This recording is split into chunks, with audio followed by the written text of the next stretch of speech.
Thank you all for coming. This is Meher Baba of Ahmednagar and the Aesthetics of Religious Symbolism, a series of 10 biographical talks by Dr. James Newell, that's me. And this is talk number 3, Religious Experience.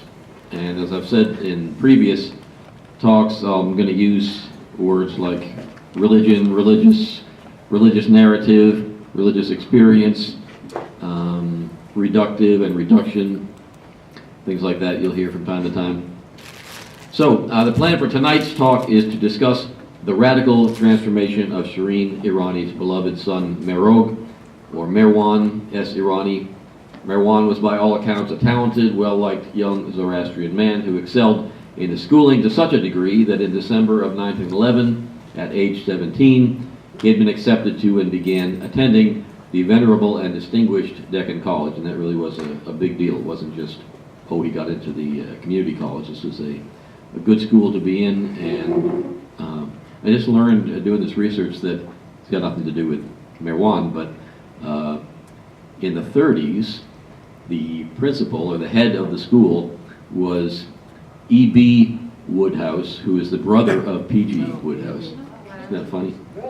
Yeah. So anyways, Merwan seemed surely to be on an upward path socially and professionally until one day in May of 1913, he was beckoned by a Muslim holy woman named Hazrat Babajan. He got off his bicycle, and as Meher Baba describes the encounter, and this is in, I believe this was in the appendix of Bliss and Humanity, he says, with just a kiss on the forehead, between the eyebrows, Babajan made me experience thrills of indescribable bliss, which continued for about 9 months. Then, one night, she made me realize in a flash the infinite bliss of self-realization. So, what I want to do now, I'll review a little bit of what we talked about last time, and then I'm going to try to set up for you what I'm going to try to cover tonight. It's a big period of time. It's from 1913 to 1922, and lots of things go on. This is, to me, there are hundreds of very richly symbolic phases of Meher Baba's life, or aspects of his life, and 3 of the most rich to me are this period and his silence, which stretched throughout his life, but just the whole aspect of him being silent, and the new life. But this period is extremely rich symbolically, and particularly, I feel, symbolic in the way his ministry developed and in the specifics of his teachings, which, as these talks go on, I'll try to elaborate on. So in the first talk, about a month ago, we discussed the method or approach that I'll be using, which will guide the choices I make through each of these talks. We've got lots of material to cover, and you have to decide exactly what you're going to cover, how you're going to approach it, what's going to be the choices that you make. So I went over that, and my approach generally is academic, specifically from the perspective of the history of religions, and in the pursuit of that, I'll borrow ideas from cultural anthropology as well as from the field of aesthetics, and the point being to try and look at the life of this individual as someone objectively, to the degree that there's a science to social sciences than scientifically, but empirically, what can we actually see? And one of the things we see is that there's a religious narrative. The religious narrative is the story that religious people tell about their faith and about what they believe and why they believe it and all that. And this narrative really emerges out of Meher Baba, out of his life, both symbolically in how he behaves and also in the words, the descriptive explanations and stories that he tells about himself, his life, and the nature of the universe, and how to achieve what the highest goals are in the context of that narrative. So this is particularly tricky tonight. This is the first time we're going to enter right into the narrative, because previously, last time, for example, we talked about his parents and the lives of his parents, Shireen and Shariar, and the cultural and historical context in which they all lived. So that's all pretty much basically historical. You can tease these things out from various things that are revealed in the narratives that we hear. The thing is about these narratives is that some things are clearly historical and other things are descriptively religious. They're given a different context in the light of the importance which people give to Meher Baba and to his teachings. So, as I've mentioned several times through these talks, the idea of the dyad of a priestly religious specialist and a shamanic religious specialist is important to the way I'm thinking. It comes from cultural anthropology, and it simply means that a shamanic religious specialist has a revelation of some kind of visionary experience, and the religious narrative, the story of what faith and religion means, comes out of that. And then a priestly religious specialist is someone who, after that has happened, preserves the revelation, preserves the teaching, is a keeper of sacred knowledge, and this dyad goes on throughout all, according to the anthropologists, goes out throughout all religions and is played out in different ways. So in this way of looking at things, Meher Baba would clearly fall into the latter category. We've got later, it means there should be an extra T there. The latter category of shamanic religious specialist. There's an anthropologist, Jacob Pandian, who says a shamanic religious specialist is the prototype for total or partial union between the symbols of the self and the symbols of the sacred other in various religious phenomena. The symbols of the sacred other are experienced and shamanic religious specialists often become identified with the symbols of the sacred other. In other words, in the case of Meher Baba, there's a union between the symbol of the self, and when we say self here, we're talking about identity. So Meher Baba represents the identity of those people who experience him as a sacred other. And there's a union between the idea of the sacred other, in other words, God, and the religious specialist himself, which in this case is Meher Baba. So the symbols, the shamanic religious specialist or practitioner often becomes identified with the symbols of the sacred other. And again, this is clearly what happens in the narrative about Meher Baba, is that we see Meher Baba as, the followers of Meher Baba see him as the sacred other, as God in human form. That's how he described himself. And how that happened, how he went from being a young Zoroastrian boy, very headed towards a successful life at college and all that, about to make his mummy Shireen proud, how he went from that to being a shamanic religious specialist is what this talk will be about. So, up to this point, as I said, our talks have been focused mainly on method and context. In other words, first one was method, last week was the context of his youth and growing up. We've also looked at what appeared to be some historical facts. In other words, it's hard to tease out sometimes what's an actual historical fact and what is what they call hagiography. Hagiography is when someone idealizes someone so much that they embellish with the old Sufi texts are famous for. In a biography, it will say he was the most wonderful, glorious being that ever shone the light of Allah to all. There'll be more of that stuff than actually where he was born and all that. And sometimes in Meher Baba literature, we find that as well. So, however, as we begin now to examine Meher Baba's encounter with Hazrat Babajan and the aftermath of that encounter, we enter now into the realm of the religious narrative. How that's interpreted is so much embedded in the story that we know that we often don't recognize that other people would look at it differently, or how even looking at it just empirically can actually inform what anyone, whether it's someone way over on the side of being a scientific positivist, or someone on the other hand who's just completely taken up and completely embracing the religious narrative. So the point being that there's many different interpretations of this narrative, and we're going to see if we can go through that. My position as a historian of religion is that there is considerable evidence that Meher Baba had some kind of ecstatic visionary experience. Now, he describes it in a particular way, and we're going to actually use his words to go through the story as he tells it. But clearly, even just, as I say, empirically, it seems clear that he had some sort of ecstatic experience. similar to, though characteristically different from, those that are reported by shamans in indigenous groups. Now, as I said, I call him a shamanic type, or I say he fits into the category of a shamanic type.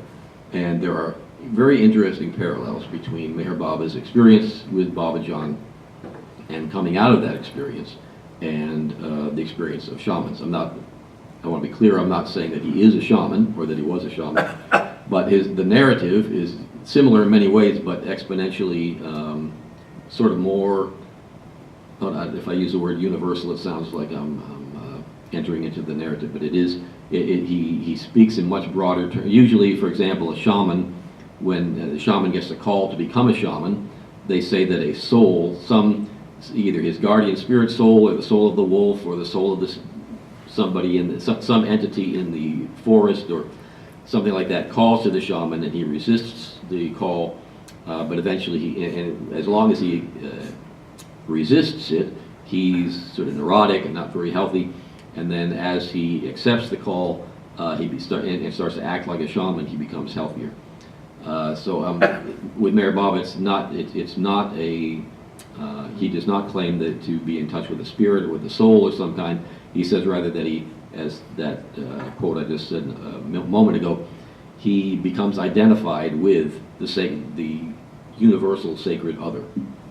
So that's a lot of academic speak, but I just want to set the sort of the stage of what we have to, if I'm a scientist or a historian of religion, which I am, and I look at these things, I need to look at them. What can I prove? What can I see is true?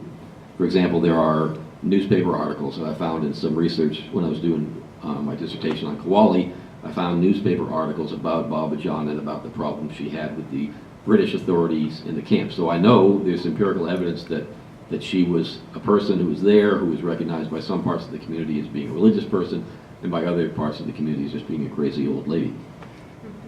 So those are the kind of things that we want to look for. So I want to just go quickly through some quotes on shamanism. This is from 1914, which is the same period in which Meher Baba was encountering Baba Jan. This is by an anthropologist from Oxford University, and she's quoting other anthropologists. It's from a dissertation at that time, but it gives you a feeling for how they would look at shamans as being mentally imbalanced or insane or being hysterical, but how they would come out of it. And there are patterns, as I say in this, that we'll talk about as we go through the story about Meher Baba. So, this is from an anthropologist named Marie Antoinette Chaplika, I think. You can pronounce that better than me, feel free. But it's about shamans. So she says, whether his calling, the shaman, be hereditary or not, a shaman must be a capable, nay, an inspired person. Of course, this is practically the same thing as saying that he is nervous and excitable, often to the verge of insanity. So long as he practices his vocation, however, the shaman never passes this verge. It means he's on the verge of insanity, but doesn't actually enter into insanity. It often happens that before entering the calling, persons have had serious nervous afflictions or affections. I think that was afflictions, it's got copied wrong. But I want to be very clear, there's not a sliver of evidence anywhere that Meher Baba had any, or Merog had any nervous afflictions. He was, by all accounts, a well-balanced, normal, or maybe exceptionally, in a positive way, not Parsi, but Zoroastrian young man. Anyways, a Chukchi female shaman, Telpina, according to her own statement, had been violently insane for 3 years, during which time her household had taken precautions that she should not do harm to herself or to the other people. As another anthropologist wrote, I was told that people about to become shamans have fits of wild paroxysms, which means hysterical outbursts, emotional hysterical outbursts, alternating with a condition of complete exhaustion. They will lie motionless for 2 or 3 days without partaking of food or drink.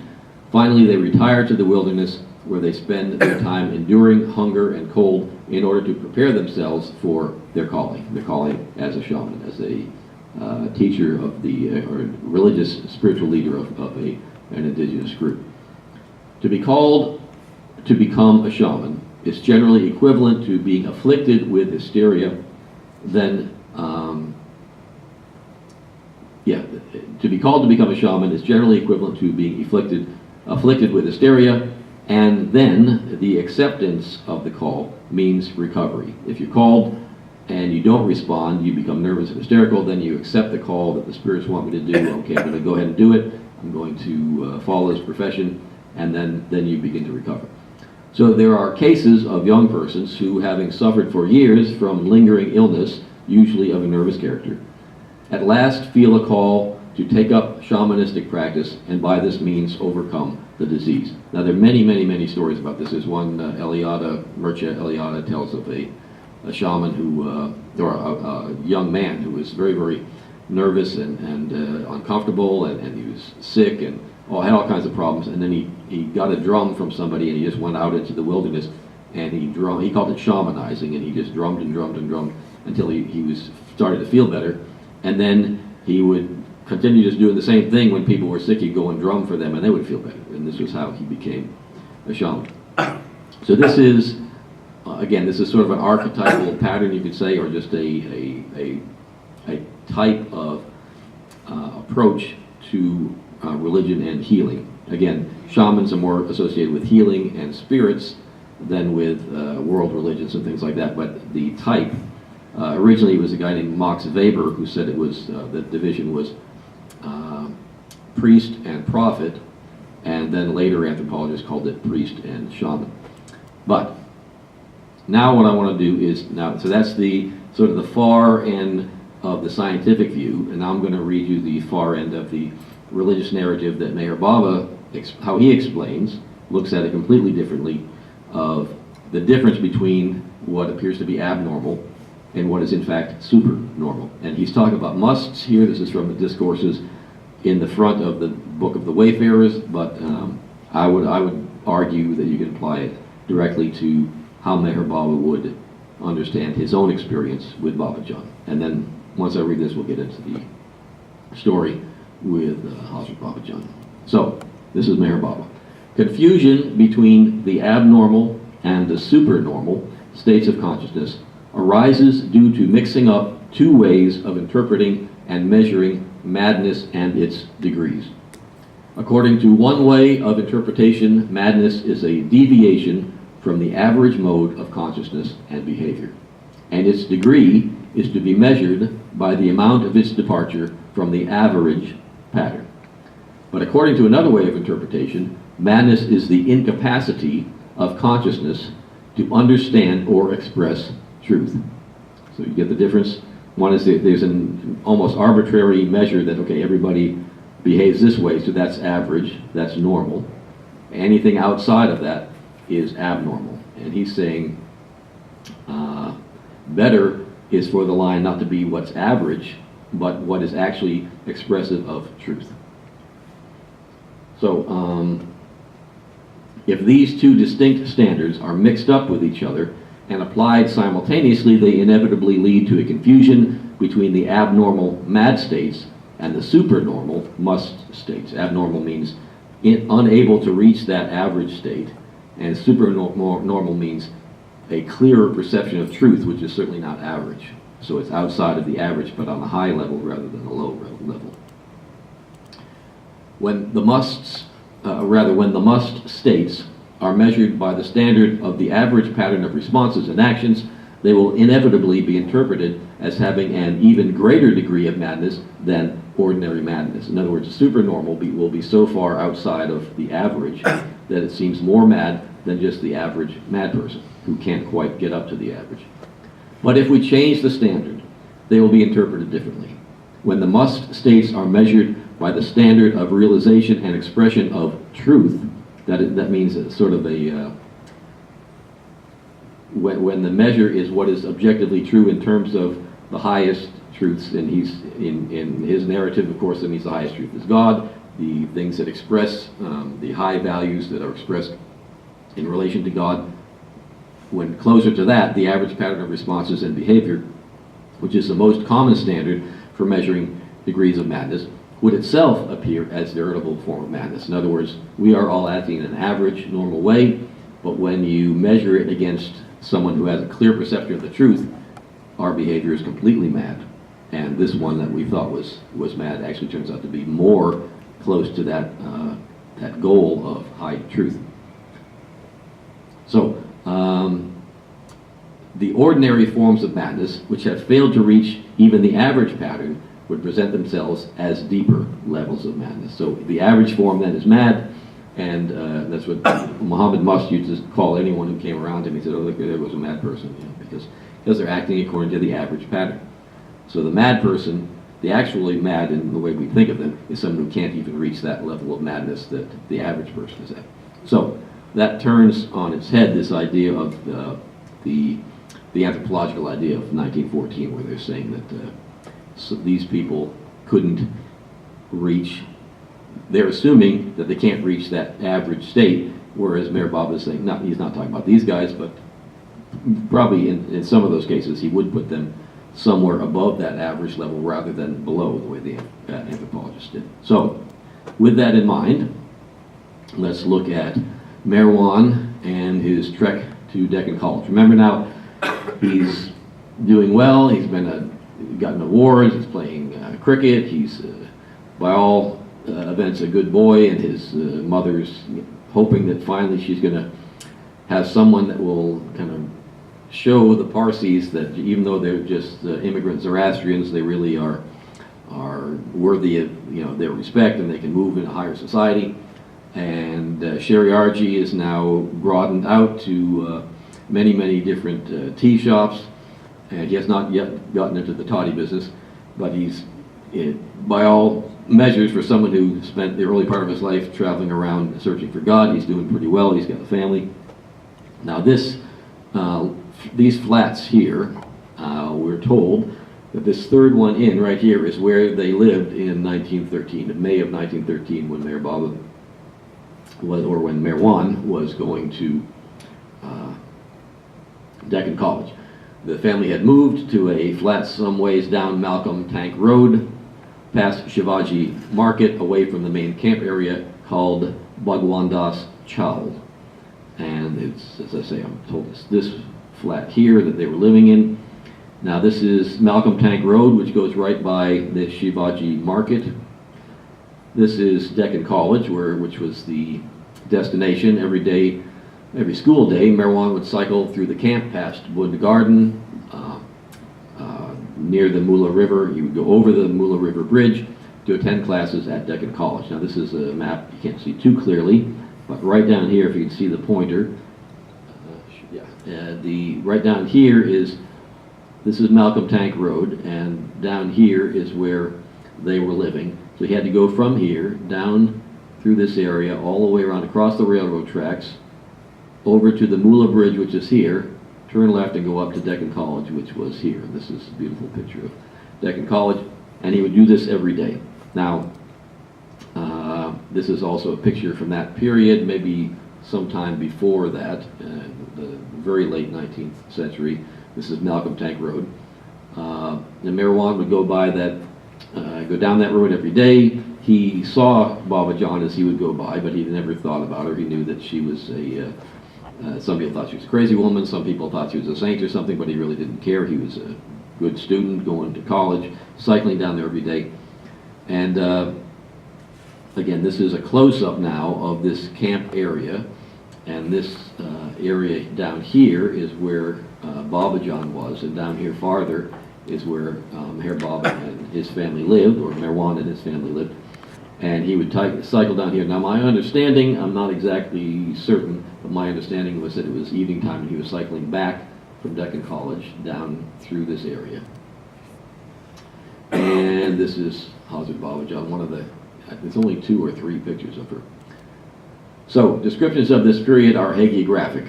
That is to say that a lot of the narratives, when you go into Lord Meher, for example, they have what's called the omniscient narrator, which means that there's someone who was just sitting up in a director's chair watching all this stuff happen. Well, there was no such person. You find this in a lot of religious, if you're familiar with the Passion narrative in the New Testament, no person went through all of that with Jesus and watched it and was taking notes and writing it down and saying, could you say that again? I didn't get that. That didn't happen. They had to put together, it's like what they call historical fiction. Someone had to put it together. Now that's not to say that, well, the Passion narrative is different. There are reasons to believe that a lot of that stuff is made up.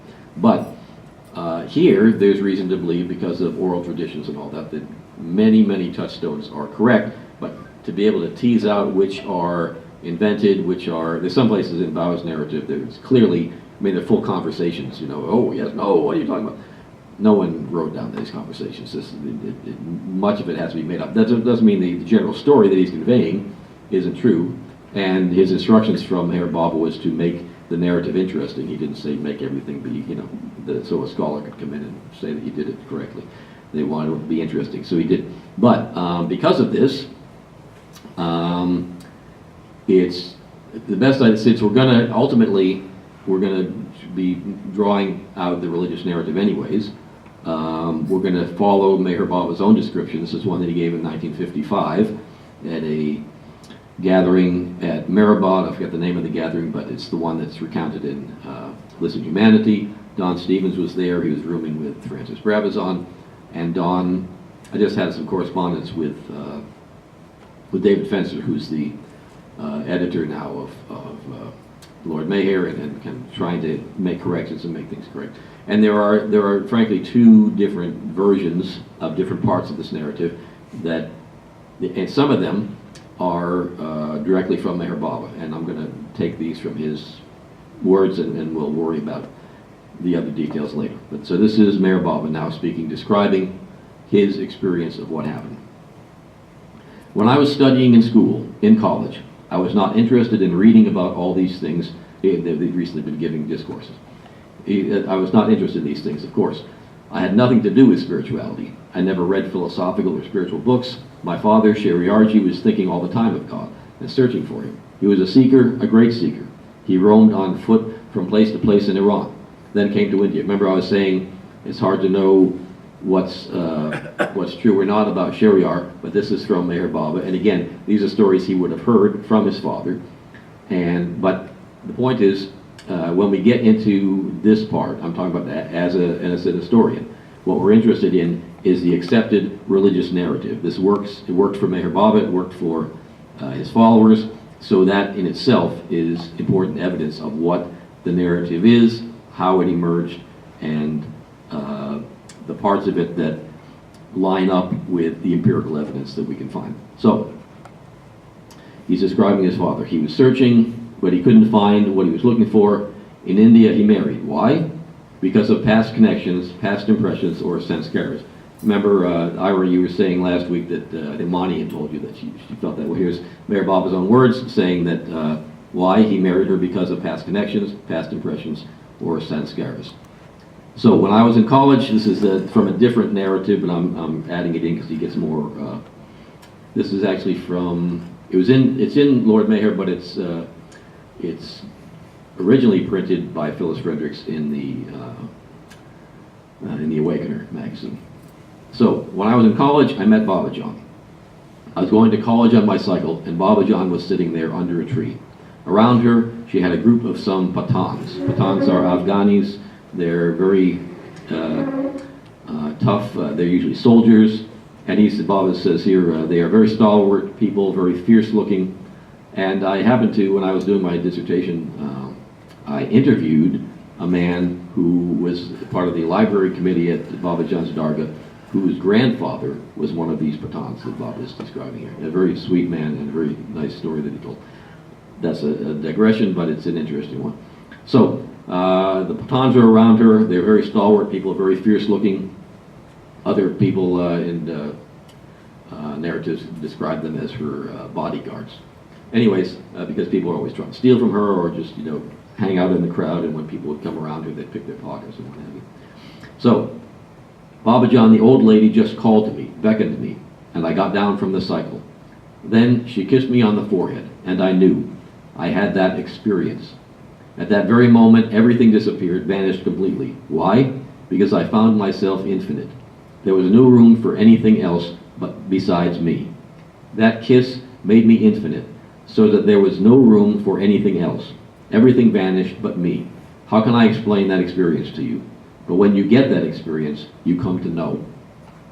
Okay, so this one was in Lord Mayor, but also in the Awakener. So this is continuing. This one is continuing now from the Don Stevens appendix of Bliss and Humanity. With just a kiss on the forehead between the eyebrows, Baba John made me experience thrills of indescribable bliss, which continued for about 9 months. Then, one night, she made me realize in a flash the infinite bliss of self-realization. Now, these little parenthetics here are from Don Stevens, from the editor. So what he's saying is that kiss on the eyebrow was May 1913, and then 9 months later, she made him realize in a flash the infinite bliss of self-realization. Now, there's some discrepancy here, because some of the stories, even in Lord Mayor itself, this one is in Lord Mayor, or that one I just read is in Lord Mayor, and other places where they say he got an embrace in May of 1913, and then the kiss came in January 1914. Whereas here's Baba, at least he's someone transcribed on 2 occasions that he said he got the kiss on May of 1913, and then he got the full realization on January 14. So this is interesting to me because, as notice the title was The Aesthetics of Religious Symbolism. And why are there different stories? We don't know. It's possible that either the writers or even Meher Baba, it's kind of 2 different times he encounters her. There's kind of different steps to it. He may have felt that it was just kind of easier and more aesthetically pleasing for listeners to just get in a moment that it all happened at once, or that he got the kiss at once. Somebody, either a writer or Meher Baba, thought that there was an aesthetic, that is, there was a beauty to one version over the other. So this kind of speaks to my frame that the sacred itself has an aesthetic. There's a sense of beauty to the sacred. There's a sense of beauty to religious symbolism, which is the important thing, rather than the empirical facts. And again, that's borne out by Meher Baba telling Bao to make it interesting, to make it, in other words, to create an aesthetic to this story that draws people in and has beauty of its own, rather than this detail or that detail necessarily being precise. That may or may not be beautiful. If it's beautiful, if it has an aesthetic that's pleasing, that carries a greater importance than the precision of the actual facts. But anyways, I'm inserting that. I'm not saying Baba said that. I'm making that kind of an argument for that. So, Meher Baba continues. But after I became self-conscious, I could not have said all this, nor could I say it even now if it had not been for the indescribable spiritual agonies which I passed through for another period of 9 months. And that's, again, Don Stevens' parenthetic says that was until October 1914. In returning to normal consciousness of the suffering of others. In other words, the reason he was, this is according to the religious narrative, the reason that he was suddenly suffering so much, he'd already experienced God realization. But he says, and I cut some of this out, he says that people, normally when they experience God realization, they drop their bodies. It's so intense, it's so beautiful, what do I need the body for anymore? Poof, it's gone. But the narrative is that he had a mission to fulfill, and so he had to come back down to gross consciousness. As he did that, because he has a universal consciousness, he's universally one with the suffering of literally each and every human being. Remember now, World War, aside from anything else, like there's not enough suffering anyways, World War I was going on at this time. So in the middle of his coming down to gross consciousness, World War I, so imagine someone being in sort of, what's the word is coextensive. His consciousness is coextensive with the suffering of every human being on earth. That's the narrative. So in returning to normal consciousness of the suffering of others, he gets all of this suffering visited upon himself. During those 9 months, I remained in a state which no one else could have tolerated for even 9 days. During the first 3 days of my superconscious state, that means right after January 1914, I was truly dead to everybody and everything other than my own infinite reality, although my physical body continued to function more or less normally. Actually dead, though really living, I was consequently considered by others to be seriously ill. I was allowed to remain in bed, lying with wide open, vacant eyes which saw nothing. Now, I'm very tempted at this point to bring in, for example, the narrative from Lord Mayher, which is just heartbreaking, what Shireen was going through. And I invite you all to read that. That's in the first volume of Lord Mayher. And you can get that. If you don't own Lord Mayher, it's now the entire most up-to-date version is available for free on the Trust website. 4 volumes of PDFs. The whole thing is in there. It's searchable. It's very nice. So you can read all that. Wonderful stories about Shireen and just heartbreaking throughout this period, this whole period, and really the rest of her life. Even after she more or less accepted Baba, she was still, kind of mad that he couldn't get married and get, more respect from the Parsi community. She just was not. She was never really satisfied with that. As a matter of fact, there's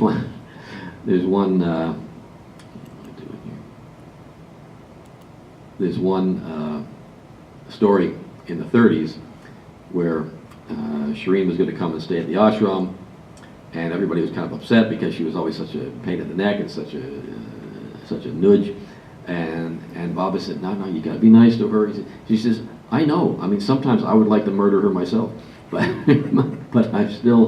treat her nicely, and I do it. But just you have to imagine it had to be pretty rough if he was saying that he wanted to murder her. So, in any case, on the 4th day and after, I was slightly conscious of my body, and remember this is January, and began to move about without any consciousness of my surroundings.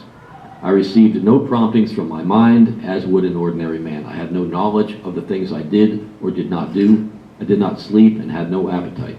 No one had any idea throughout this period that I sat, talked, walked, lay down, and did everything by instinct, more like an automaton than an ordinary human being. And all this time, Shireen is frantic. She's trying to get medical treatments. She's trying to get him to get up and get back to school. And for Pete's sake, his reputation is being ruined because he's sitting with Babajan every night now instead of doing his homework. Sometimes he's with her late in the night, and she has no idea what in the world is causing him to lose interest in everything. And now that was the 9 months before. Now after this, it's even worse because he's just become completely catatonic. Literally. I mean, everyone around the Parsi community, it was accepted that he had gone insane. And there's a story later at Sikori, when one of Golmai Irani's, Adike Irani's mother, one of her first trips, and she's a central person who got Erich Jesawala's family hooked up with Upasni and then with Baba and all that. But she said, someone said, do you know who Shariarji Irani is? She said, oh yes, she's some relative of Kaikushru Irani. He said he was at my wedding, and she said. Then she says, Gulmai says, didn't I heard his son went insane? So it was known throughout the Parsi community that this poor fellow who was so successful had gone insane. This was the accepted version, and then the woman says to her, well that's him over there. He's got a beautiful singing voice, and then slowly she became very, very close to him. So, my sleepless, staring vagueness, Meher Baba again. My sleepless, staring, vacant eyes worried my mother most.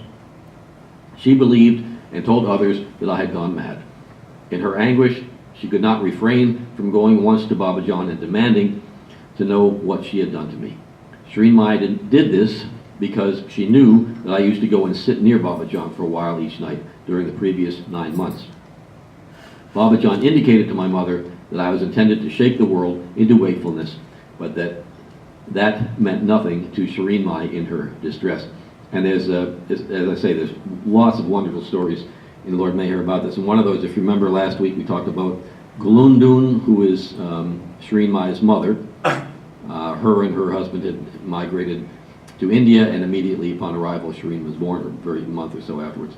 And Gulundun went with Shireen Mai to Babajan to see Babajan. Shireen's telling her mother, you need to, yell at her and tell her what did she do with Merwan. And now you have to remember also, Babajan was what they call a Majzub. She was a perfect master according to the religious narrative, but she spoke in, I remember Minu Barucha, a wonderful man at Mehrabad, used to tell me that he would see her, his kids, they would see her and they would all run because they thought she was crazy. But she would say, she would go like this and say, I've got cobwebs all over me, and she would just mumble and walk through the streets of Pune. And people thought she was mad. She didn't really communicate clearly, is what I'm trying to say. But all of a sudden, Galundun sits down with her, and she starts telling her stories about Persia, and they're singing old Persian songs, and her and Galundun are sitting there weeping and embracing each other, and Shireen's pulling her hair out, saying, "Stop it! You know, she's supposed to be yelling at her and telling her that you gotta leave my son alone." So Shireen could get no relief from anyone. So for a long time, I was given regular medical treatment, Baba goes on to say, but no amount of drugging and injections could put me to sleep. And when he says drugs, they were giving him morphine. They gave him shots of morphine on a regular basis, had no effect on him. So, later on, April 1915, I also began to go for long distances on foot or by vehicle. Once I left Pune by rail for Raipur, more than 300 miles south of Pune. This is Don Stevens' parenthetics. But after traveling for only 34 miles, I felt the urge to leave the train at Kedgaon. There, for the first time, I came in physical contact with Narayan Maharaj, one of the 5 perfect masters. That's, again, Don Stevens interjecting, whose ashram is not far from that railway station. So that's his first encounter with someone outside of Babajan, who he considered that he had 5 spiritual mentors, and as I say in the religious narrative, it's that they're 5 perfect masters, and Narayan is the second that he encounters. Similarly, from time to time, I was also drawn to see Majzoobs, like Benai Mayan Baba at Aurangabad, and he is now a very famous Sufi saint recognized all over the world, and he has a big melas and things at his shrine in Aurangabad. And Tipu Baba at Bombay, and a lot of people around Meher Baba later went to see Tipu Baba. I remember Roshan Kerwala talking about Meher Baba actually sending her, and I think Sam as well, to see Tipu Baba for one reason or another in Bombay. Once in the company of Behram, Bua Sahib, I traveled as far north as Nagpur and saw Tajuddin Baba, another of the 5 perfect masters.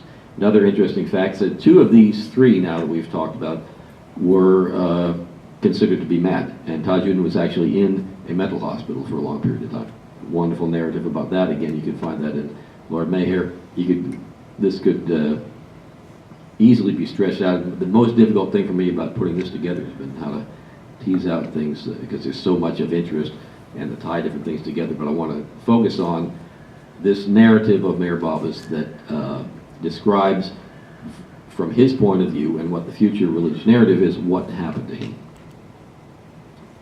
Finally, in December 1915, I felt impelled to call on Sai Baba, the perfect master among masters. At that time, he was returning in a procession from Lendi. When they say from Lendi, it sounds like it's a town, and Don Stevens puts here in Shirdi. He was in Shirdi, but Lendi was simply, in the morning, he would go and move his bowels. And he was such an important guy that this picture here with all these men with him, these are all very, very old time, been with him for a long, long time, disciples, just like you would say Meher Baba's Mandali. And he's very old and near death at this time. But they would walk with him every morning. Sometimes they'd have bands and music playing, and with an umbrella so he could go and relieve himself in the field, and then they would come back. And another place Meher Baba describes this, and he says, and he was such a personage that he was worthy of that kind of attention. So Lendi, they had a word for it, Lendi ceremony, when he would go and poop in the field.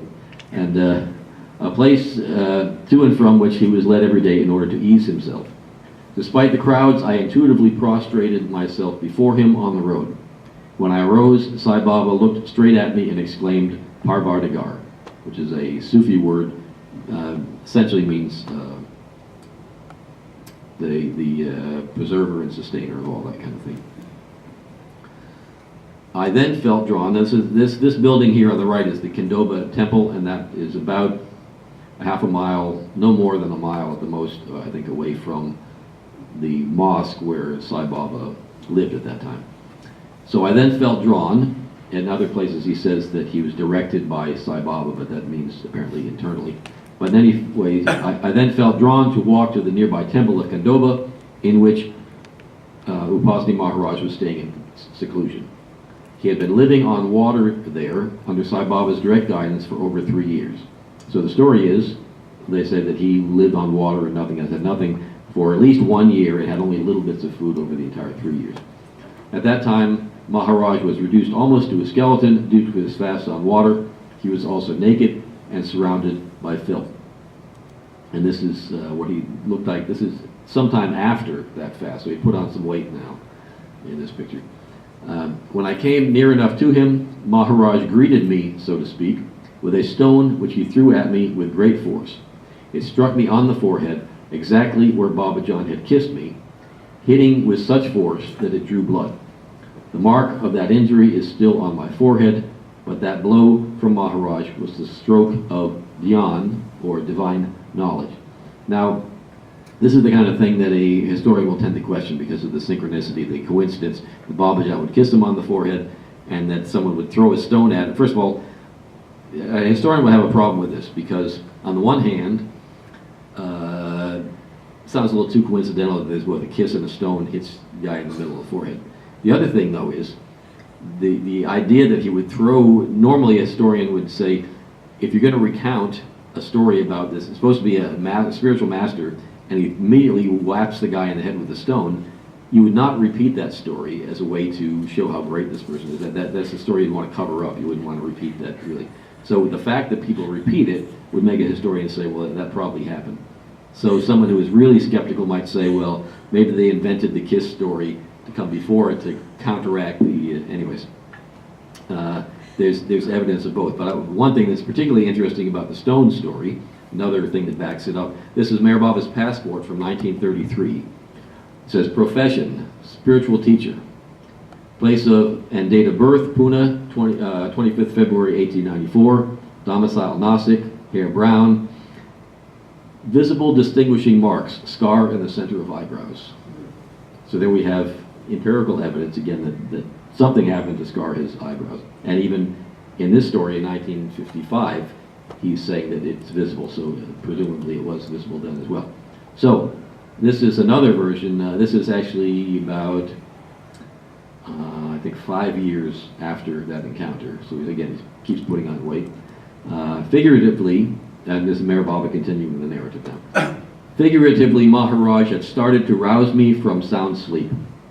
But in sound sleep, man is unconscious, while I, being superconscious, was wide awake in sound sleep. With that stroke, Maharaj had begun to help me to return to ordinary consciousness of the realm of illusion. That was the beginning of my present infinite suffering and illusion, which I experienced simultaneously with my infinite bliss in reality. But it took me 7 years of acute struggle under Maharaj's active guidance to return completely to and become established in normal human consciousness of the illusion of duality, while yet experiencing continuously my super consciousness.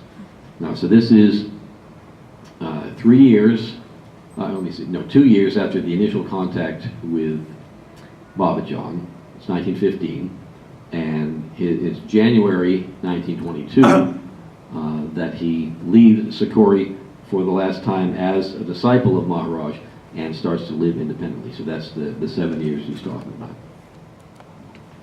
So, after his first meeting with Maharaj, Merwan would often, this is me, this is not Baba, would often go to Maharaj's ashram in Sikori and stay with him for periods of time. This upset Merwan's mother Shireen, and she often went to both Babajan and Upasni demanding that they give her back her son.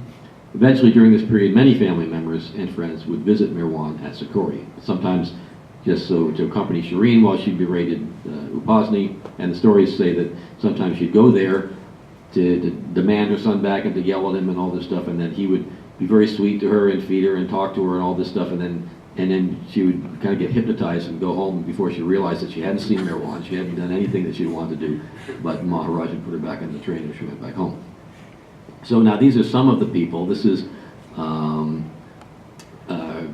Kodadad, who later was known as Sailor Mama. This is his wife. He was I forget, he had another nickname, but he later was called Sailor Mama, but he was with Meher Baba when he went. He provided some of the narrative of when he went to see Sai Baba, and also when he saw, he was present when the rock was thrown and when Merwan went to see Upasni. So why these people are here, the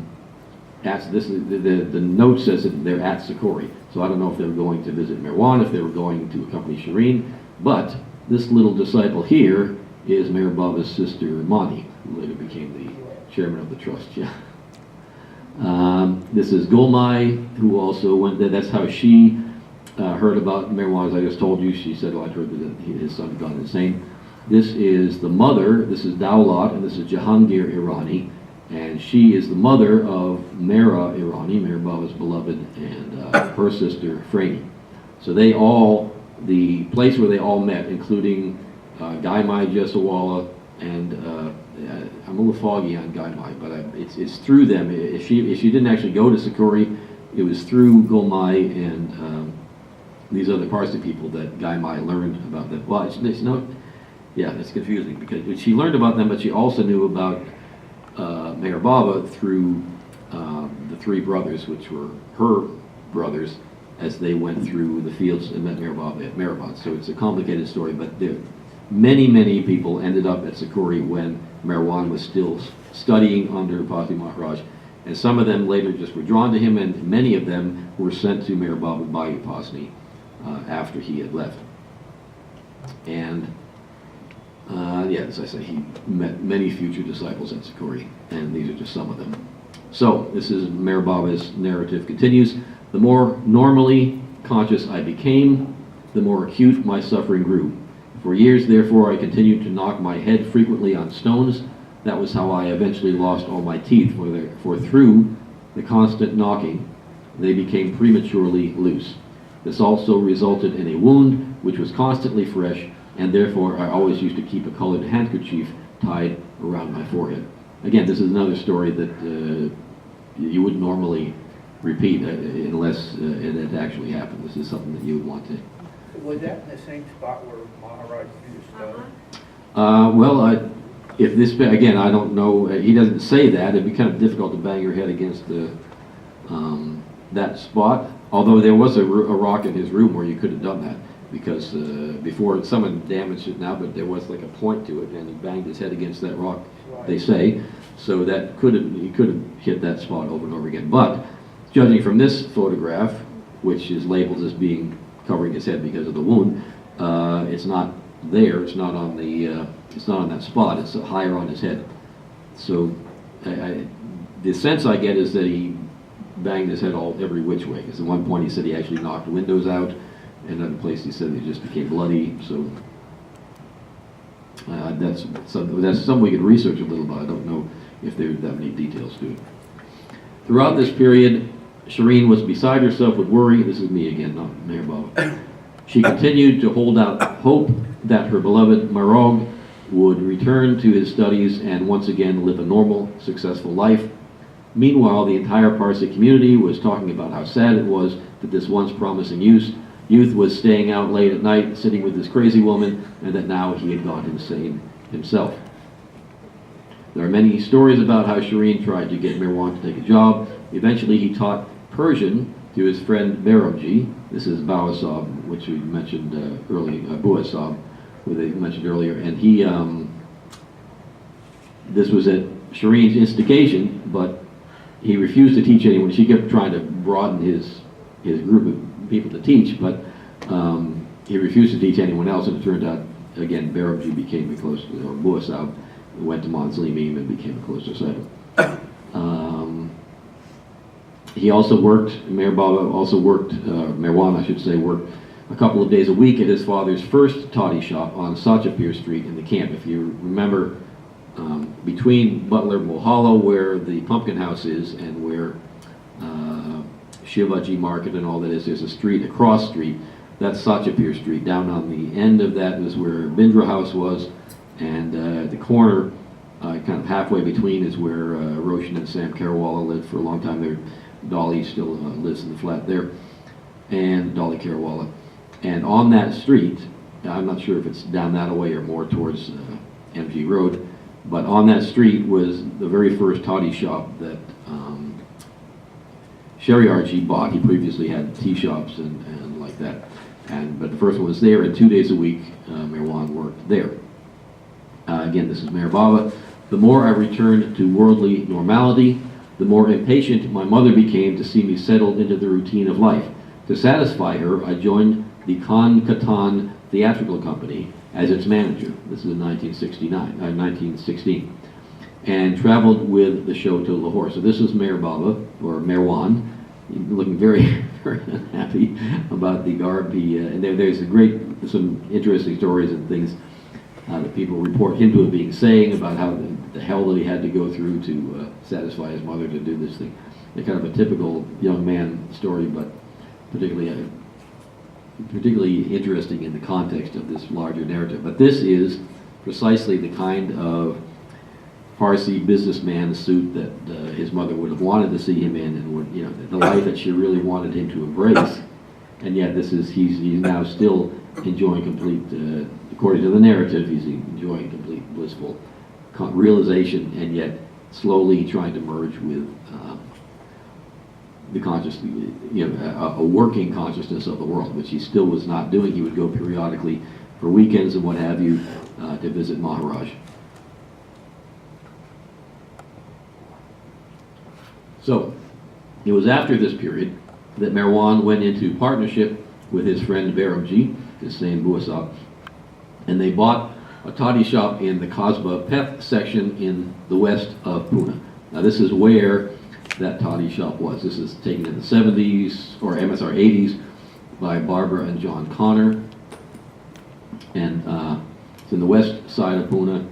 When you're looking at that map, that's to your left is where the Peths are. That was, if you remember when we were talking about early Pune, that's where most of the Hindus stayed, and over in the camp on the east side were where the British were. And this little building here, next page we'll talk about this, but this is where the prayer room was that Merwan rented so that they could have bhajan programs and prayers sung to Upasani and Babajan in those rooms.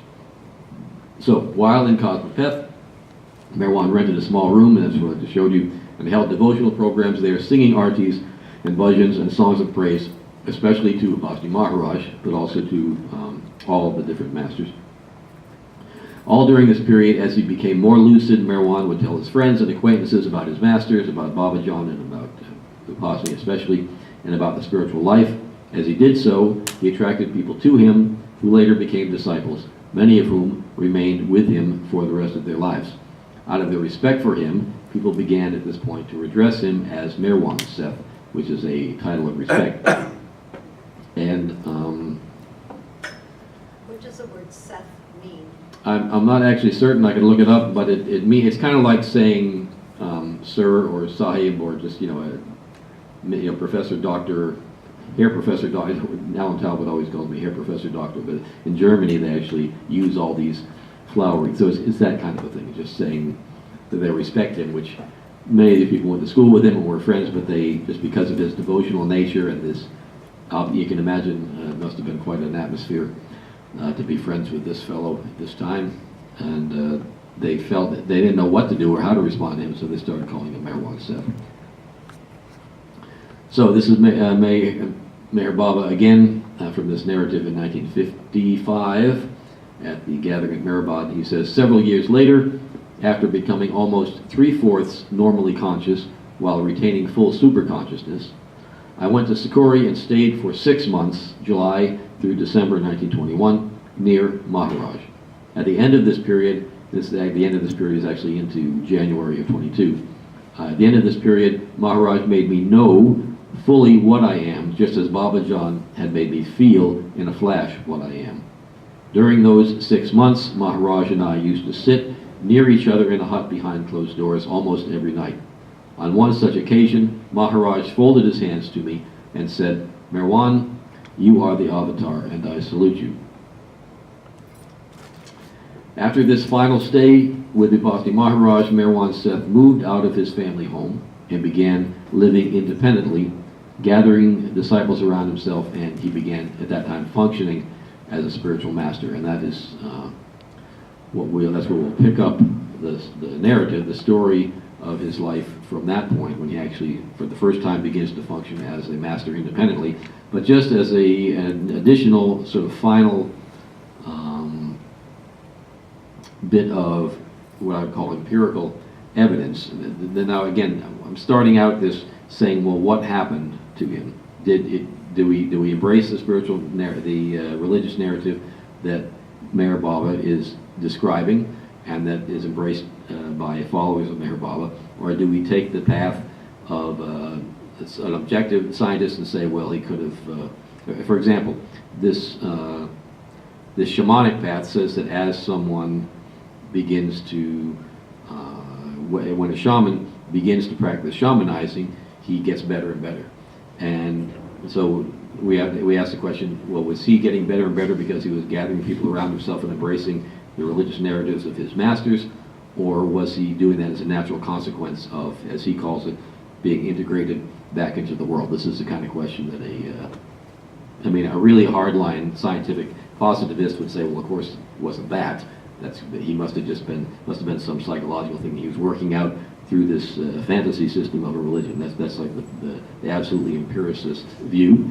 And then the fully sort of respectful of the indigenous people kind of, in religious studies, in history of religions, we say there's methodological agnosticism. So with methodological agnosticism, saying I don't know what's true and what's not true, we can say, well, we do know that this fascinating narrative emerges and it functions well for certain people. It certainly functions well for him, and as we see, as his life proceeds, he has a fascinating, the narrative grows, let's say that, and we have lots and lots of amazing evidence in the new published texts and all that.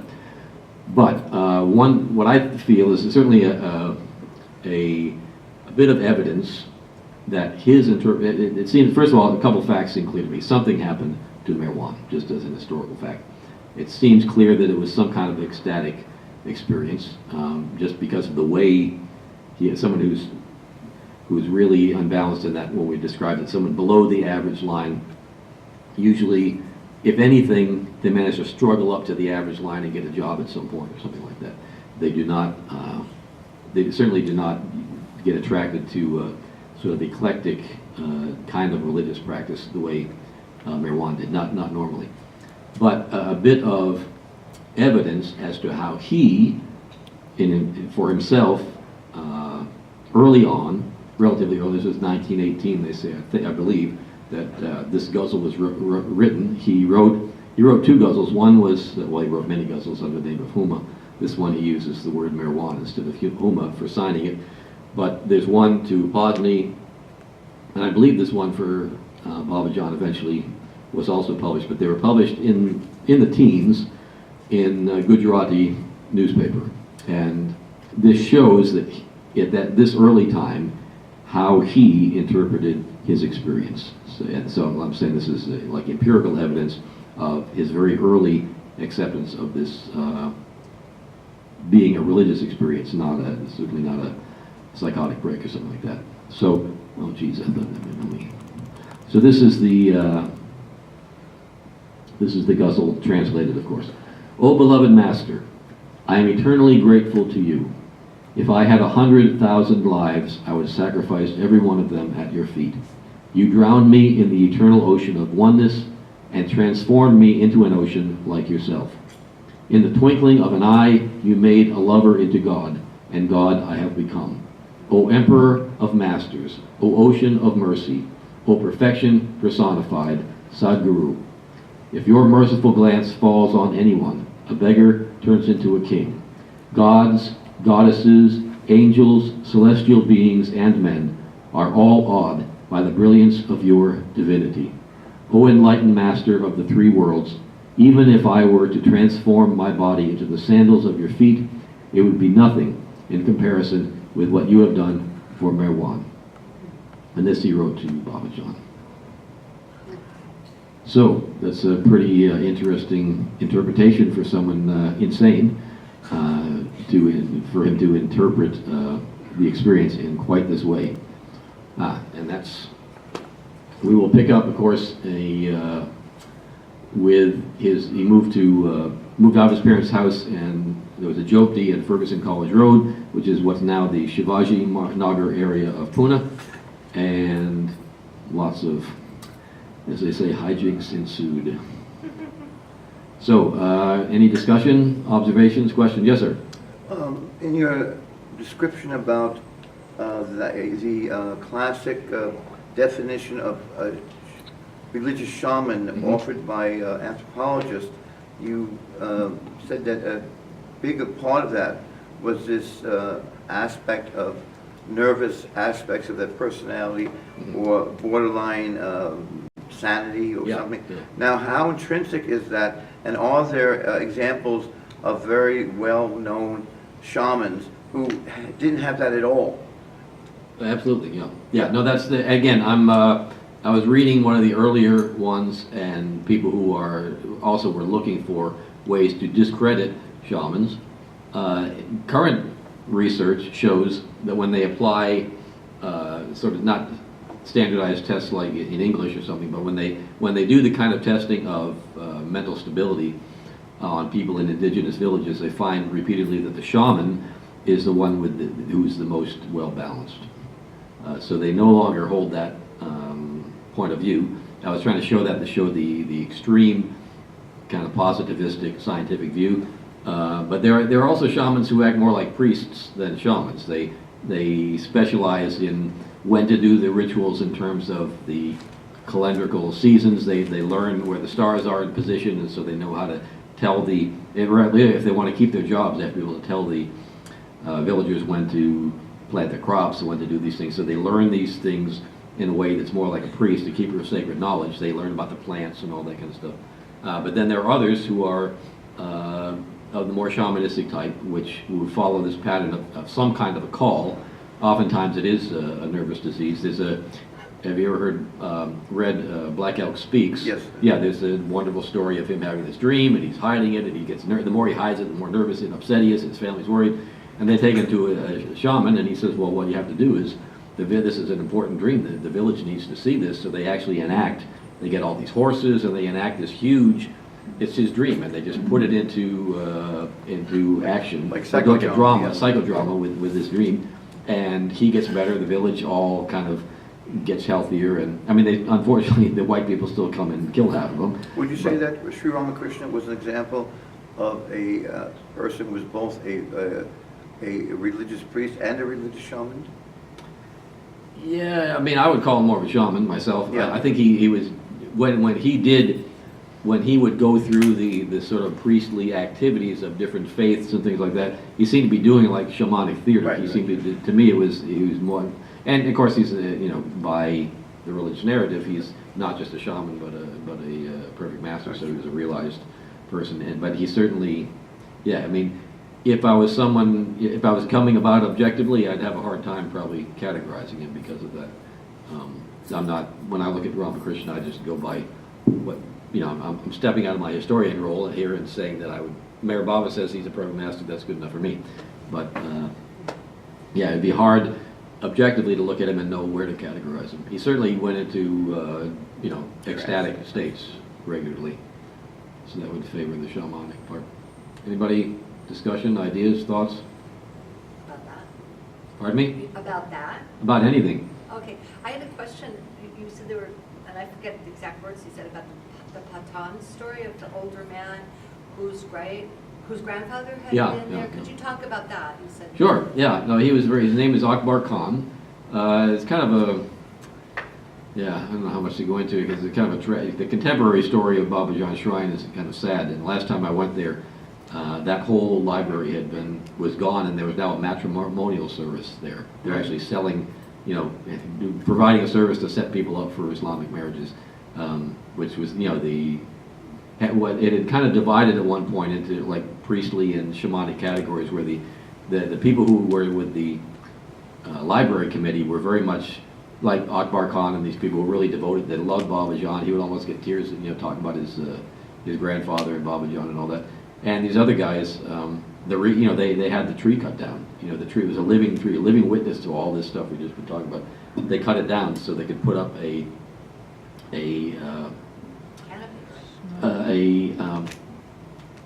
marble antique shrine. It had previously been a shrine that was paid for by Meher Baba, by the way, and built out of the original shelter. The city had said that there had to be a shelter. If she could stay there, they were trying to drive her out, and the Muslim community was fighting them, and they said, okay, she can stay, but there's got to be some kind of shelter so that people won't be going out into the street and everything. Because when she first went there, it was just a field. And then as the camp area grew, businesses built up around her, and the British people were going crazy. They just couldn't stand the idea that this old woman was sitting in the middle of the street half the time. But then all these people around her worshiping her and all this stuff.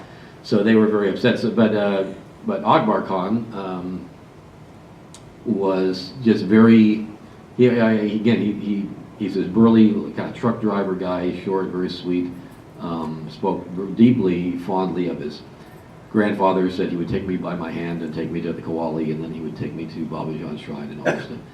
So there wasn't a lot, he didn't have a lot of details about it. He would kind of get, he said, he would kind of get glassy-eyed and just go into a kind of a state when he would say, Babajan she was fully spiritual. That's how he described it. He didn't have the word Sadguru in his lexicon. He didn't have the word perfect master, but he said she was fully spiritual.